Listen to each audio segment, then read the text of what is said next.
శ్రీ వెంకటేశ్వర స్వామిని దర్శించుకొని అక్కడ దొరికే ప్రసాదం ఏదైతే ఉందో వెంకటేశ్వర స్వామి గారు ఎంతో పవిత్రంగా భావించి ఆ ప్రసాదాన్ని తరతరాలుగా సేవిస్తూ వస్తున్నటువంటి విషయం మనందరికీ తెలిసిన విషయం. ఈరోజు ఈ కూటమి ప్రభుత్వం కోట్లాది మంది భక్తుల మనోభావాలను దెబ్బతీసే విధంగా ఒక కుట్రతోటి ఒక కుతంత్రంతో డైవర్షన్ పాలిటిక్స్ తోటి ఈ శ్రీవారి రాజకీయానికి వాడుకుంటూ ఒక కుట్రపూరితంగా ఈ శ్రీవారి నటుల్లో కల్తీ జరిగిందని సాక్షాత్ ముఖ్యమంత్రి గారే కల్తీ ఒకటే కాదు, ఇందులో జంతు కొవ్వు యాడ్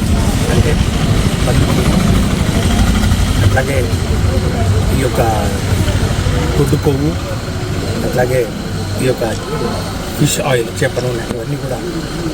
ఇవన్నీ కూడా కలిసి